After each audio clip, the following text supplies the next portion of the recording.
Welcome to అద్భుతం kitchen. ఈరోజు మనము చిత్రాన్నం చేసుకుందాము. దీన్నే నిమ్మకాయ పులిహోర అని కూడా అంటారు. అంటే చింతపండుతో వేస్తే చింతపండు పులిహోర, నిమ్మకాయ వేస్తే కనుక నిమ్మకాయ పులిహోర అవుతుంది. కానీ ఎక్కువ మా సైడ్ అయితే దీన్ని చిత్రాన్నం అని అంటారు. దీనికి చూడండి, ఒక స్టవ్ మీద బాండ్లీ పెట్టేసి కొద్దిగా ఆయిల్ ఎక్కువే వేసుకున్నాను. ఆయిల్ ఉంటే రుచిదనం వస్తుంది కాబట్టి ఆయిల్ ఎక్కువ వేసుకున్నాను. దీనిలో కావలసిన పదార్థాలు: ఆవాలు వేసుకోవాలి, ఎండుమిర్చి కట్ చేసుకొని వేసుకోవాలి మనము,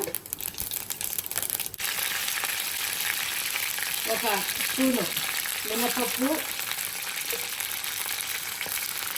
ఒక స్పూను శనగపప్పు, వేరుశనగ గింజలు, వేయించిన వేరుశనగ గింజలు వేసుకొని బాగా వేగనివ్వాలి. ఈ పప్పులన్నీ కూడా దోరగా వేగిన తర్వాత మనం మసాలా వేసుకుందాం. ఒక స్పూన్ పసుపు వేసుకోవాలి. చిత్రాన్నము కలర్ కూడా పసుపులోనే ఉంటుంది కాబట్టి కొద్దిగా పసుపు ఎక్కువే వేస్తాను నేను.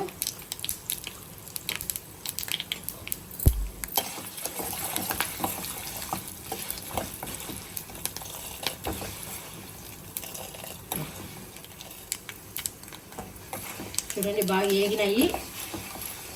ఇప్పుడు దీనిలోకి మనము అల్లము, పచ్చిమిర్చి, వెల్లుల్లి, ఉప్పు వేసి మిక్సీ చేసుకునేటువంటి మసాలా ఇది. దీన్ని దీనికి బాగా వేసి కలుపుకోవాలి. ఇది నిల్వ ఉంచుకోవచ్చు కాబట్టి నేనైతే నిల్వ కోసమని కాస్త ఎక్కువగానే చేసుకుంటున్నాను. కాబట్టి అంత మసాలా కూడా వేస్తున్నాను. మీరు ఏ రోజుకి ఆ రోజు చేసుకోవాలని అనుకున్నప్పుడు ఏం చేస్తారంటే ఒక 2 స్పూన్లు మాత్రమే వేసుకోండి. ఇది నేను నిలువ మసాలా తయారు చేస్తున్నాను. ఎప్పుడైనా మనం ఎమర్జెన్సీ ఆఫీసులకు వెళ్ళేటప్పుడు అప్పటికప్పుడు కావాలంటే కూడా జస్ట్ అన్నంలో కలుపుకొని తీసుకెళ్ళిపోవచ్చు. ఇంటి దగ్గర మనము ఫ్రిడ్జ్లో పెడితే ఒక 1 నెల రోజులైనా పెట్టుకోవచ్చు. బయట పెట్టినామంటే కనుక 10 రోజులైనా కూడా చెడిపోదు. నిమ్మకాయ కలుపుతాం కాబట్టి చెడిపోదు. ఇది ఆయిల్ పైకి తేలే వరకు వేగనివ్వాలి. దీన్ని ఈ గ్రీనిష్ది కొద్దిగా కలర్ చేంజ్ కావాలి మనకు, అంతవరకు వేయించుకోవాలి. మసాలా బాగా వేగింది. ఇప్పుడు ఒక 3 నిమ్మకాయలు రసం తీసి పెట్టుకున్నటువంటి నిమ్మరసం ఇది. ఈ రసం వేస్తున్నాను. మనము వాడే పులుపుని బట్టి వేసుకోవచ్చు. అంటే నేను మసాలా ఎక్కువ చేయడం వల్ల 3 నిమ్మకాయలు వేసాను. అండ్ ఓన్లీ అప్పటికప్పుడు చేసుకునే వాళ్ళు ఒక నిమ్మకాయ మాత్రం వేసుకోండి. పులుపు ఎక్కువ లేకుండా మన అవసరమైతే అన్నంలో కూడా కలుపుకోవచ్చు మనం.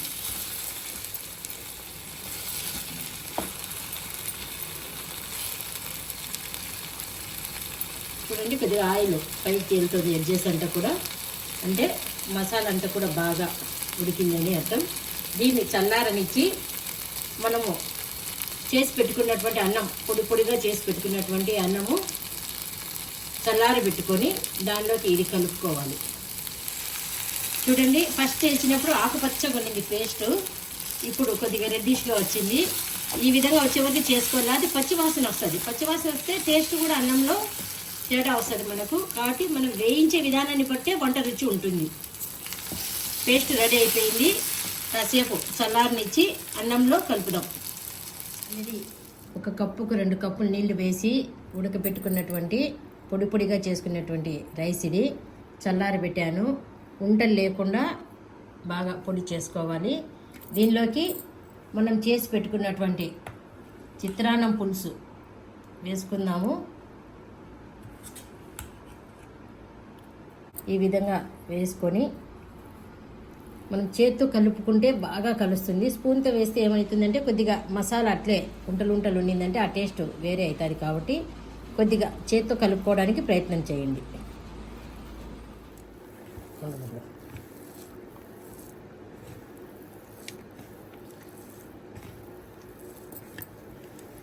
చూడండి, ఈ విధంగా బాగా కలపాలి. జనరల్గా చాలామందిని చూసాను నేను. చిత్రాన్నం అంటే నిమ్మకాయ వేసేసి మామూలు తర్వాత వేసేస్తారు. దాంట్లో నిమ్మ పులుసు, ఉప్పు వేసేసి కలుపుతారు. దీనివల్ల ఏమవుతుందంటే టేస్ట్ చప్పగా ఉప్పుగా మాత్రమే అనిపిస్తుంది మనకు పులుపుతో. మా రిలేటివ్ ఒకరోజు మా ఇంట్లో ఇదే చిత్రాన్నం నేను చేసి పెడితే తిని ఏమన్నారో తెలుసా, మాది అసలు ఏం టేస్ట్ అనిపించదు, మీది ఏదో ఒక మసాలా టైప్ అనిపిస్తుంది అక్క అని చెప్పారు. మీరు కూడా ట్రై చేసి చూడండి. మీరు చేసే మసాలాకు ఈ మసాలాకు చాలా డిఫరెన్స్ ఉంటుంది. ఇలా బాగా కలుపుకున్నాక లాస్ట్ కొద్దిగా లైట్గా సాల్ట్ చల్లుకోండి. మనం సాల్ట్ ఆల్రెడీ మసాలాలు వేసాము, కానీ కరెక్ట్గా సరిపోదు, కొద్దిగా తక్కువ వస్తుంది. కాబట్టి లైట్గా అంటే ఒక పావు స్పూన్ మైన అట్లా మనం వేసే విధానాన్ని బట్టి సాల్ట్ వేసుకోవాలి. దీనిలోకి ఇంకా రుచి రావడం కోసము కొబ్బరి పొడి వేస్తున్నాను. కొబ్బరి పొడి ఇష్టం లేని వాళ్ళు ఇలాగే తినేసేయచ్చు, కానీ కొద్ది కొబ్బరి పొడి వేసుకుంటే ఇంకా అంత రుచి వస్తుంది. ఈ కొబ్బరి కూడా నేను పొడి మిక్సీ చేసి పెట్టుకున్నటువంటి పొడి. ఇదంతా కూడా బాగా కలుపుకోవాలి. చూడండి, ఈ విధంగా బాగా కలపాలి. మనం ఎంత అన్నంలో ఎంత కలుపుతామో అంత బాగా మసాలా అన్నానికి పడుతుంది. కలిపే విధానాన్ని బట్టే మనకు ఆ రుచి కూడా వస్తుంది. పైన కొత్తిమీర వేసి గార్నిష్ చేస్తాము. నిమ్మకాయ పులిహోర లేదా చిత్రాన్నం రెడీ.